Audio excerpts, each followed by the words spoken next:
Welcome to Conclusions. In today's presentation, we'll be going over how to effectively close a deal. In a written or oral business presentation, the conclusion is your final moment of control. It is not a summary, it is a call to confidence. That is super important because confidence isn't just charisma. So, let's walk through how to build a strong conclusion in order to effectively close out your presentation. The purpose of a conclusion. When requesting funding, especially a loan, your conclusion must do three things. It has to make the request for whatever you want from your judge, justify the benefit, and reduce the perception of risk. The language must be direct, financial terms must be precise, and tone must balance professionalism with conviction. In the following sections, we'll break down each of these parts and how to execute each effectively. First off, loan requests. Loan asks typically refer to agreements where an initial amount of money is borrowed in exchange for additional interest payments when repaying the loan. Loans alongside equity asks are one of the most common ways business funding is obtained. First, what we're asking for.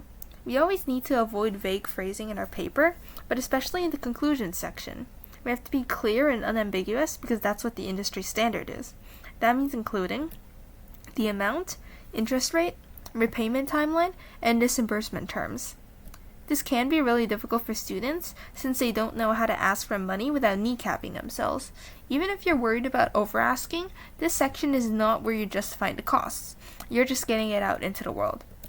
For example, we are requesting a $25,000 loan at 6% fixed interest to be repaid over 36 months. There will be no early repayment penalty, and monthly installments will begin 60 days after disbursement.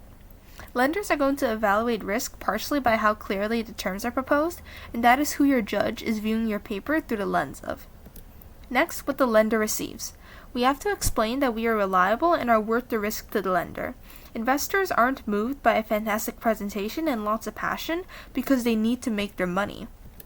For example, we want to talk about interest paid, ROI, transparency efforts, collateral we offer, or even contractual terms that favor the lender. For example, we could say, you will earn a $4,500 interest over the life of the loan. Repayments will begin immediately, and you will receive monthly payments. We will additionally provide quarterly updates and full transparency into our financials. Finally, how we reduce risk. Every investor's decision will ultimately come down to balancing the risk and the gain. Your job in the conclusion section is to proactively explain your gains, but also your clear safeguards and contingencies. Some of these can include collateral, revenue-focused allocation, and evidence of success, such as beta testing or pre-orders. Some other good ways to reduce risk of loss for the investor are putting up patents as collateral, or showing that the startup team has invested a personal stake of capital into the project. For example, we could say this. We are open to a liquidation clause on physical inventory to reduce risk of loss for the investor. All funds will be allocated to revenue-generating activities, including targeted marketing and national distribution. The product has completed beta testing, holds a verified pre-order list, and is projected to break even in 3 years. Section 2. Equity investment. An equity investment ask is offering the investor partial ownership. While this request follows the same basic format as a loan ask, inviting in new stakeholders means the financials are slightly different. First, what we're offering. We always need to state the investment terms in exact language, and it's imperative for students who decide to do an equity investment task to do the research to back it up. Generally, we want to include the equity percentage, amount requested, and any cap or rights that govern the round. For example, we might say we are offering 8% equity in exchange for a $25,000 investment.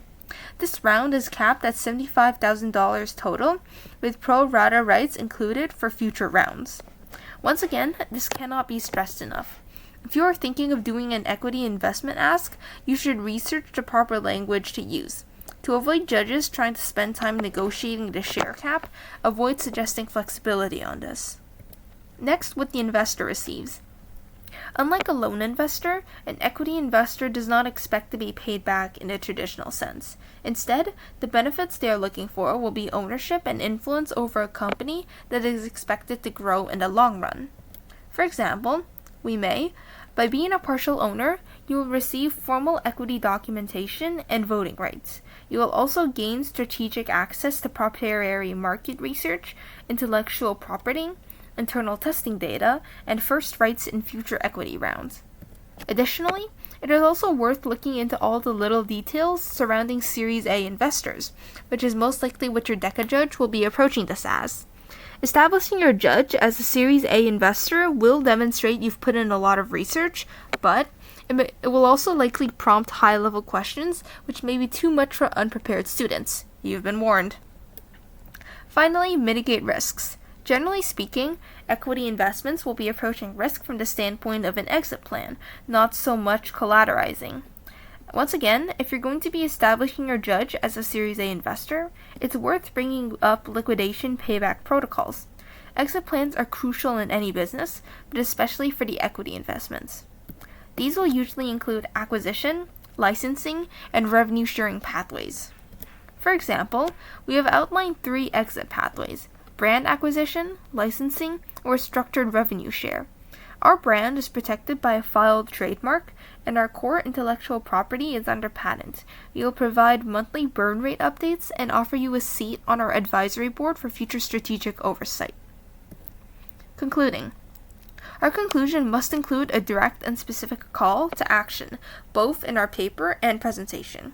Avoid vague phrasing here and tie it to a concrete next step, such as follow-ups and offering documents.